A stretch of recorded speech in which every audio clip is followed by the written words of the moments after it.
Welcome back to our channel மாணவன் ஆசிரியர். இந்த விட நம்ம என்னோட பார்க்க போகிறோன்னு பார்த்தீங்கன்னா 10th standard science first division டெஸ்ட்டுக்கான தமிழ் மீடியத்துக்கான கவர்மெண்ட்டோட ஒரு அஃபிஷியல் ஒரிஜினல் கொஷின் பேப்பர் தான் பார்க்க போகிறோம். ஸோ மார்க் வந்து பார்த்தீங்கன்னா நமக்கு 100 மார்க்கு 12 1 மார்க் வந்து கேட்டிருக்காங்க. 1 மார்க் பொறுத்த வரைக்கும் புக் பேக் நல்லா பார்த்துக்கோங்க. ஸோ இல்லை என்னென்ன 2 மார்க் கேட்டிருக்காங்கன்னு பார்க்கலாம். கம்பல்சரி 22 அல்லோசோம் எவை வலது ஆரிக்கிள் சுவரை விட இடது வென்ட்ரிக்கல் சுவர் தடினமாக உள்ளது விளக்குக. நீர் கரைசல் மற்றும் நீரற்ற கரைசலுக்கு ஒரு உதாரணம் தருக. ஐசோடோப்புகள் யாவை? செவி உணர்வு ஒளியின் அதிர்வெண் யாது? நிறையாற்றல் சமன்பாட்டினை எழுதி சமன்பாட்டினை விளக்குக. வாயுவின் பரும விதியினை எழுது. ஒரு ஒளிவிலகல் என்றால் என்ன? நியூட்டனின் இரண்டாம் விதியினை கூறுக. ஸோ அதுக்கு கீழே வந்து பார்த்தீங்கன்னா கீழே கொடுக்கப்பட்டுள்ள படங்கள் ஏதேனும் ஒன்றினை ஸோ பாகம் வந்து குறிக்கணும்.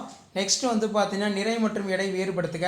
ஒளியின் ஏதேனும் 4 பண்புகளை கூறுக. டாப்லர் விளைவு நடைபெறாமல் இருக்க அதற்கான நிபந்தனைகளை எழுதுக. இயற்கை மற்றும் செயற்கை கதிரியாக்கத்தின் ஏதேனும் 3 பண்புகளை எழுதுக. எத்தில் ஆல்கஹால் ஐஎஃப்சி பெயர் மூலக்கூறு வாய்ப்பாடு மற்றும் வாய்ப்பாடை தருக. முதலில் முயலுடைய டயஸ்டிமா எவ்வாறு உருவாகின்றன? சிறை தமனி வேறுபாடு அட்டவணை. விந்தாக்கம் மனிதனின் வயிற்றுக்குழிக்கு வெளிப்புறத்தில் அமைந்திருந்தால் காரணம். நியூரானின் படம் வரைந்து பாகம் குறி. ஸோ 7 மார்க்லாம் வந்து ரோமனில் கேட்டிருக்காங்க. மின்னோட்டம் என்றால் என்ன? மின்னோட்டத்தின் அலகு யாது? வரையறுக்கவும். மின்னோட்டம் எந்த கருவி மூலம் அளவிட முடியும்? அணுக்கரு உலை என்றால் என்ன?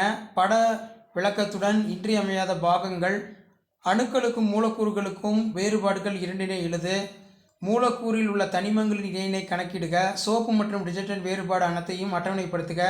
மனித இன்சுலின் கண்டறிந்தவர் யார்? அதன் பயன் யாது? கணையம் படம் அறிந்து பாகம் குறி. ஆக்சின் என்றால் என்ன? ஆக்சின் வகைகள் யாவை? ஆக்சின் விளைவுகளை விவரி. ஸோ இந்த மாதிரியும் கொஷின் வந்து கேட்பாங்க. அதனால் இப்படி நல்லா படிச்சுக்கோங்க. ஸோ இந்த கொஷின் பேப்பர் உங்களுக்கு யூஸ்ஃபுல்லாக இருந்துச்சுன்னா மறக்காத உங்கள் ஃப்ரெண்ட்ஸுக்கு ஷேர் பண்ணுங்கள். மறக்காத வீடியோக்கு ஒரு லைக் கொடுங்க. அப்போ தான் அடுத்தடுத்த அஃபிஷியல் கவர்மெண்ட் கொஷின் பேப்பர்லாம் அப்லோட் பண்ணுறதுக்கு ஒரு மோட்டிவேஷனாக இருக்கும். தேங்க்யூ.